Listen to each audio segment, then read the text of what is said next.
Hi, welcome to another episode of Hot Takes. Now, as we know, the polls have been open for several hours now in the United States, and people have been going in and voting all day. A lot of people have voted early through different means, but today's the big one in terms of people going to the booths. And tomorrow morning, we will know who has won. Now, before we get into the story I'm about to do about Donald Trump, I just want to say I'm not going to be sitting up all night doing the results as they come in, because it doesn't work like that in America very well, because of the time zones, because of the way every state counts differently, and the fact, of course, that it's not a popular vote. It's an electoral college, so the people in America don't actually vote for the president. The people vote for the people who vote for the president. It's a very weird system.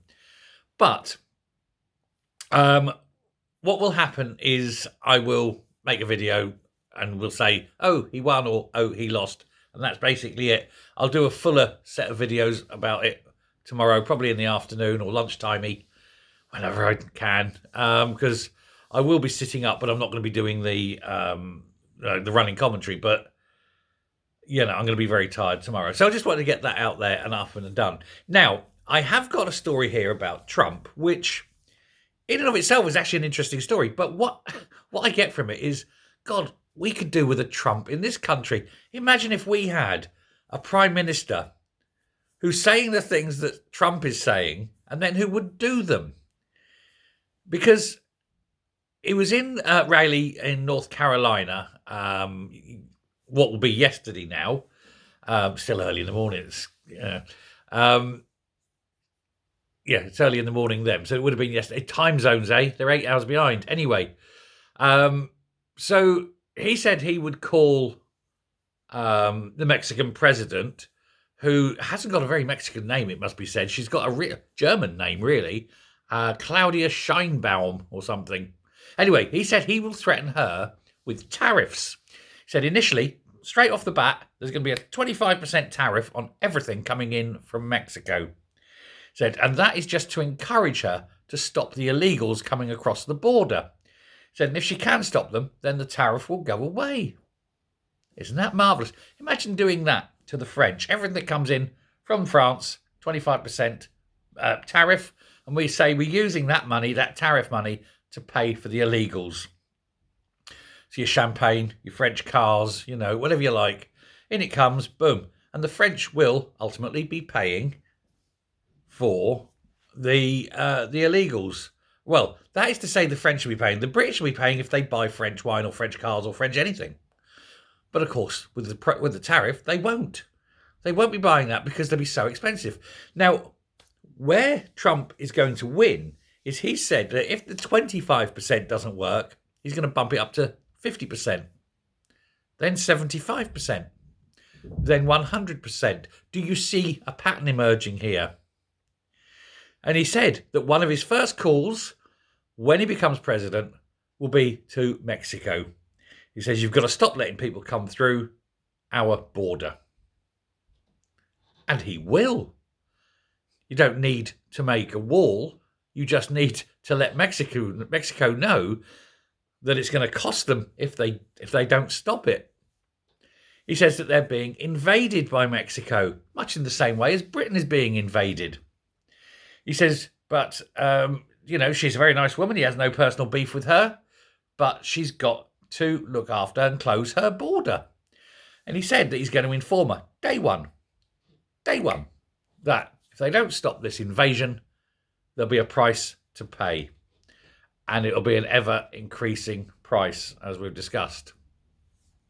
Now, he's got a history of this, and it seemed to work, because back in 2019, or 2018, I think it was, he just imposed like a 30 or 50% tariff on everything coming in from China. Now, that was just... China panicked. And I'll tell you something else. Putin has invaded countries under every single American president that's been in the White House while Putin's been president, except one. The only president who was in the White House and Putin didn't invade anywhere, Donald Trump. Who's the only American president never to have declared war? Donald Trump. Who's the only American president whose family never owned slaves? Donald Trump. Why do they hate him? Unbelievable, isn't it? Well, we're going to find out in a few hours if he's going to become president. And I'm going to say, yes, he is. He most certainly is. Because I think if he isn't, there could very well be a civil war in America, because feelings are that high. And it won't be a very long civil war, because ultimately it's the Republicans that own all the guns. Let's see. I think a lot of people will vote for Trump out of fear of losing their job under Kamala Harris. She is a leftist. She's someone who wants to raise taxes, who wants to strangle business, because she doesn't like it, doesn't understand it. That's the other thing. She's thick as two short planks. And she's got that strange laugh. And then, no matter where she goes, she changes her... Have you ever noticed this? She changes her accent. Like, very fluid accent. And it's weird, but she's weird. She's absolutely weird.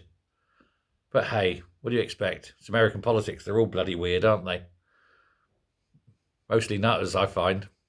But I think he's getting on to the whole immigration thing is going to be a vote winner for him. I tell you what else is going to be a vote winner. Apparently the Amish, and I saw this on another channel today, or yesterday, and I don't know who it was, but I watched this thing about the Amish. Brett Cooper. It was Brett Cooper. And she was talking about she lives in Pennsylvania, and she's saying that there's an awful lot of Amish in Pennsylvania who are very, very much pro-Trump. They don't like Kamala Harris. And so the Amish are apparently going to vote for Trump. That's Pennsylvania, and that's one of the key indicators. If he gets Penn State, he's got a very good chance of taking it. But the Amish, there's a lot of them, because that's all they do, isn't it? Raise barns and children. It's all that butter churning, isn't it? It's very horny. I've seen Weird Al Yankovic.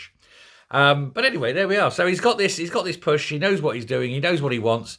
He's pushing for the Amish paradise and for a closed Mexican border. And Mexico sells a lot to America. So I think Mexico will capitulate. But Trump's on the ball, isn't he? Wait and see. Wait and see till tomorrow morning. And then we'll know. Best of luck. Let me know who you want. Let me know if you agree. Whether you agree with Trump or not, I think Trump will win it. But let me know who you think will win. Anyway, thanks very much. Take care. Goodbye.